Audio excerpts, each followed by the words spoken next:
Hello guys, हमने एक novel start किया था दी हाउसमेड सीक्रेट, जो कि लिखा है फरीदा मैकफadden ने। और आज हम स्टार्ट करने वाले हैं इसका चैप्टर 52।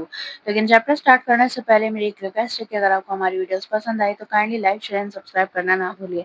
तो चलिए शुरू करते हैं। वेंडी, मेरी शादी टूटने के करीब है और इस सिचुएशन का सामना करते हुए मुझे लगता है कि थोड़ी रिटेल थेरेपी ज़रूरी है। मतलब हमें नए फर्नीचर की ज़रूरत है।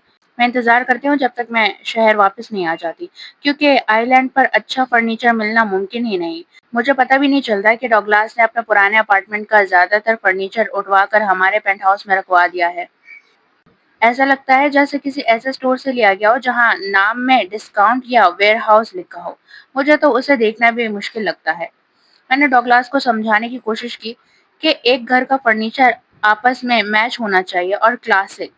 पुरानी चीजें न सिर्फ आपस में अच्छी लगती हैं बल्कि हमारे गॉथिक बिल्डिंग के डेकोर के साथ भी फिट बैठती हैं।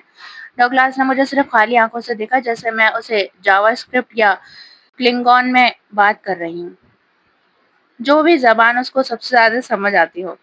आखिर में उसने सिर्फ सर हिला दिया और कहा, जो चाहिए ले लो। तो अब मैं निकली हूँ खूबसूरत एंटीक फर्नीचर लेने के लिए, जिससे हमारा पेंट हाउस सजाया जा सके। और तभी बिल्डिंग की लॉबी में मेरी तकरार होती है मैरी बेथ साइमंड से। मैरी बेथ डॉगलास के ऑफिस में रिसेप्शनिस्ट है। मैं उससे चंद बार मिल चुकी हूँ और वो ठीक ठाक सी लगती है। 40 के करीब उम्र, बालों में सफेदी आनी शुरू हो गई है और चेहरा कुछ खास नहीं, एकदम ब्लैंड।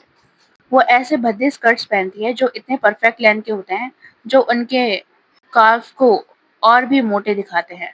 जब मैंने उसे पहली बार देखा था, मैंने फौरन डिसाइड कर लिया था कि वो मेरे शौहर के लिए किसी भी तरह का खतरा नहीं है, और इसलिए मैंने कभी उस पर दूसरी नजर भी नहीं डाली। वेंडी, वो जोश से बोलती है, मैं बहुत खुश हूँ कि मैंने तुम्हें यहाँ पकड़ लिया। वो एक मैनेला एनवेलप मजबूती से पकड़ी हुई होती है। शायद कोई बहुत ही बोरिंग से डॉक्यूमेंट्स हों जो डॉगलास के लिए होंगे। उसे ये डॉक्यूमेंट्स खुद लाने पड़ते हैं, क्योंकि डॉगलास ऑफिस में मुश्किल से कभी आता है। उसे ज़्यादातर शहर के मुख्तलिफ कॉफ़ी शॉप्स में काम करना पसंद है, या फिर हमारे लॉन्ग आइलैंड वाले घर में। डॉग अंदर है? वो मुझसे पूछती है। मुझे अफसोस है, नहीं। मैं अपनी घड़ी की तरफ देखती हूँ, और मेरे पास ये कोई रैंडम पेपर्स लेने का वक्त भी नहीं है। तो मैं ये डोरमैन के पास छोड़ने पड़ेंगे। मेरी बेथ की मुस्कुराहट थोड़ी सी हिलती है, लेकिन वो सर हिला देती है। डॉगलास उसे पसंद करता है क्योंकि वो अच्छे मिजाज वाली है, जो कि मेरी नज़र में इसका मतलब है कि वो एक डोर मैट है। बिल्कुल ठीक है वेंडी, तुम कहाँ जा रही हो? उसकी इतनी फेमिलियरिटी से मैं थोड़ी सी हैरान होती हूँ, लेकिन मुझे वो वक्त याद आता है जब मैं गरीब थी और अमीर लोगों की ज़िंदगी मुझे बहुत इंटरेस्टिंग लगती थी। मैं ऐसे लोगों के बारे में आर्टिकल्स पढ़ती थी, जैसे अब मैं खुद हूँ। बस कुछ फर्नीचर खरीदने जा रही हूँ, मैं कहती हूँ। फर्नीचर? उसकी आंखों में चमक आ जाती है। तुम्हें पता है, मेरे शौहर असल एक फर्नीचर स्टोर के मैनेजर हैं। स्टोर छोटा है लेकिन फर्नीचर वहाँ का लाजवाब होता है, और वो तुम्हें बहुत अच्छा डिस्काउंट दे सकता है।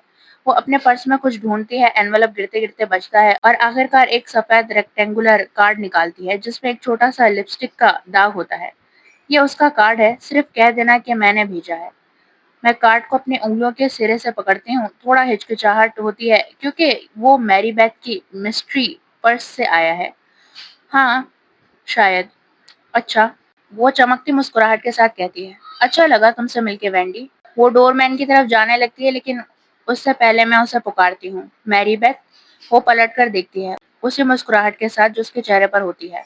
जी, मैं चाहूंगी कि तुम मुझे मिसेस गैरिक कहकर बुलाओ, मैं कहती हूँ। हम दोस्त नहीं हैं, मैं तुम्हारे बॉस की बीवी हूँ। मैरी बेथ मुश्किल से अपनी मुस्कुराहट बरकरार रखती है। जी बिल्कुल, बहुत माफी चाहती हूँ मिसेस गैरिक। मैं सोचती हूँ, क्या मैं ज्यादा रूड हो रही हूँ? लेकिन मैंने शहर के सबसे अमीर आदमियों में से एक से शादी इसलिए तो नहीं की थी कि उसकी रिसेप्शनिस्ट मुझे वेंडी कहकर बुलाए।